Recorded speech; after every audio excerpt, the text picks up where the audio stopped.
Hello friends, welcome to my channel competitive English with primary TET. তো বন্ধুরা, এই ভিডিওতে দুটি বিষয় নিয়ে আলোচনা করব। প্রথমত একটা বিষয় যেটা রয়েছে সেটা হলো যে 16,500 যে রিক্রুটমেন্ট হয়েছিল, তো সেখান থেকে 3929 একটা শূন্যপদ ছিল। তো সেটা নিয়ে দীর্ঘদিন ধরে মামলা চলছিল সুপ্রিম কোর্টে, সেই বিষয়টা আলোচনা করব কী হলো। আচ্ছা, আরেকটা বিষয় যেটা রয়েছে সেটা হলো যে 2014 এবং 2017 টেটের যে ওএমআর মামলা, তো এই ওএমআর মামলার বিষয়ে কিন্তু একটা আপডেট উঠে এলো, তো সেই বিষয়টা এখন জানাবো। তো দেখো, প্রথমেই যে বিষয়টা আমি বলবো সেটা হলো, দেখো আমরা যেটা জানি যে 16,500 রিক্রুটমেন্ট ইতিমধ্যে প্রাইমারিতে হয়েছে।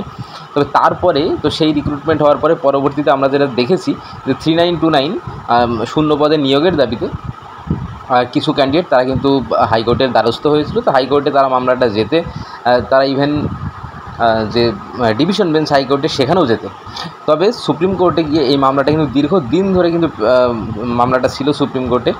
তো ইতিমধ্যে যে বিষয়টা হয়েছে সেটা হলো সুপ্রিম কোর্ট থেকে ওই যে মামলাটা ওটাকে কিন্তু ডিসপোজ করে দেওয়া হয়েছে। তো আশা করছি যারা এতদিন ধরে হয়তো একটা আশার আলো নিয়ে ছিলে যে 3929 হয়তো নিয়োগ পেতে পারো, তো তাদেরকে কিন্তু পুরোপুরিভাবে সুপ্রিম কোর্ট নিরাশ করলো 3929 যারা যুক্ত ছিল। তো এটা থেকে কিন্তু আর কোনো কিছু হওয়ার নয় ভবিষ্যতে। দেখো, এই বিষয়টা উঠে এলো, তাই আমি বিষয়টা জানলাম।